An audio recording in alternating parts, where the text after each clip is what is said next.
நான் ப்ரிப்பேர் பண்ண அளவுக்கு நான் நல்லா தான் பண்ணியிருந்தேன். கொஸ்டின்ஸும் லைக் நான் ஃபுல் 100% பண்ணேன்னு சொல்ல முடியாது. But I felt easy. அதனால ஐ திங்க் இட்ஸ் ஈஸியா தான் இருந்ததுன்னு நினைக்கிறேன். இந்த எக்ஸாம் சென்டர்ஸ் வந்து வேற வேற ஸ்டேட்ல நிறைய பேருக்கு போட்டிருந்தாங்க. அதுல ஒரு சின்ன ப்ராப்ளம் வந்தது. அதெல்லாம் நீங்க அந்த டைம்ல எந்த மாதிரி ஷார்ட் அவுட் பண்ணீங்க உங்களுக்கு அது? ஃபர்ஸ்ட் டைம் எனக்கு எக்ஸாம் வந்துட்டு இங்க சென்னையில கிடைக்கல. எனக்கு திடீர்னு மெயில் வந்தது செக்யூரிட்டி ரீசன்ஸ்க்காக வரங்கல்ல மாத்திட்டாங்கன்ட்டு. அப்போ வந்து அங்க போயிட்டு ஒரு நாளுக்கு முன்னாடி தான் போஸ்ட்மார்ட்டம் சொன்னாங்க. வேற போனதே ஒரு மணி வேஸ்ட், டைம் வேஸ்ட். ஸோ அந்த மாதிரி ரொம்ப ஸ்ட்ரெஸ்ஃபுல்லா இருந்தது அதெல்லாம். இந்த முறை அப்ளை பண்றது ஈஸியா இருந்ததா? சர்வர் எல்லாம் கோஆபரேட் பண்ணி?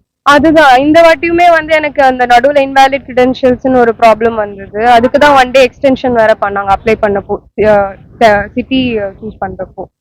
உங்களுக்கு அப்ளை பண்ண சென்டர் கிடைச்சதா இல்ல என்ன மாதிரி? ஃபர்ஸ்ட் டைம் கிடைக்கல, அப்புறமா மறுபடியும் மெயில் வந்தது. ஃபர்ஸ்ட் டைம் எங்க கிடைச்சது? இப்போ எங்க அப்ளை பண்ணீங்க? கொர்னூல்ல கிடைச்சது. அப்புறமா மெயில் வந்து சென்னைக்கு மாத்திட்டோம் அப்படின்னு வந்து. என்ன மாதிரியான ஃபெசிலிட்டிஸ் பண்ணா என்ன பெட்டரா இருக்கும்? நீட் சேஃபா பண்றதுக்கு பெட்டரா இருக்கும்.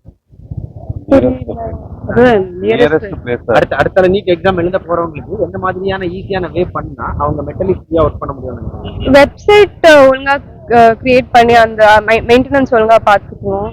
அண்ட் கொஞ்சம் ஆர்கனைஸ்டா இருக்கணும். இந்த மாதிரி திடீர்னு மாத்தி சொல்லாம இருந்தா பெட்டரா இருக்கும். இப்போ நீங்க எக்ஸாம் எழுத வரக்கூடிய சென்டர்ல வந்து எல்லா ஃபெசிலிட்டிஸ், அந்த வாட்டர், ரெஸ்ட் ரூம்ஸ் அந்த மாதிரி எல்லாம் எல்லாம் கிளியரா. இந்த எக்ஸாம் டேட் ஒரு 2 முறை போஸ்ட்மார்ட் ஆச்சு. அந்த டைம்ல நீங்க எப்படி ஃபீல் பண்ணீங்க? அது உங்களுக்கு என்ன மாதிரியான ஒரு தாட்? ஃப்ரஸ்ட்ரேட்டிங்கா இருந்தது. என்னடா இப்படி பண்ணிட்டு இருக்காங்களேன்னு. But yeah. ஓகே. இப்போ எங்க இருந்து வந்திருக்கீங்க? என்ன இந்த எக்ஸாம் எவ்வளவு டிஸ்டன்ஸ் வீட்ல இருந்து? 45 கிலோமீட்டர். ஓகே. சொல்லுங்க. 40 கிலோமீட்டர். உங்க நேம் எங்க இருந்து? நிவேதா, சென்னை. எக்ஸாம் நல்லா இருந்துச்சு. லைக் மாடரேட்டா தான் இருந்தது. லைக் பெருசா லைக் எந்த இஷ்யூஸ் லைக் ஃபேஸ் பண்ணல. Centre was okay. So like படிச்சவங்க கண்டிப்பா எழுதலாம். லைக் மாடரேட்டா தான் இருந்தது பேப்பர். தண்ணி வந்து லைக் பாட்டில் கொடுத்தாங்க. பிளஸ் வந்து லைக் ரெஸ்ட் ரூம் போனோம்னால லைக் கூட 1% லைக் அக்கம்பனி பண்ணாங்க. ஸோ அந்த லைக் பயோமெட்ரிக் அது எல்லாமே லைக் ப்ராசஸ் கரெக்டா தான் இருந்தது. ஆக்சுவலா ஃபர்ஸ்ட் கொஞ்சம் லைக் ப்ராப்ளமேட்டிக்கா இருந்துச்சு. லைக் ஃபர்ஸ்ட் 1 days வந்து லைக் ஃபிக்ஸ் பண்ணி லைக் சென்டர்ஸ்லாம் அலோகேட் பண்ணி அதுக்கப்புறம் லைக் அகைன் வந்து லைக் சேஞ்ச் பண்ணிருந்தாங்க. லைக் அது கொஞ்சம் ப்ராப்ளம். இப்போ வந்து ஓகே தான்.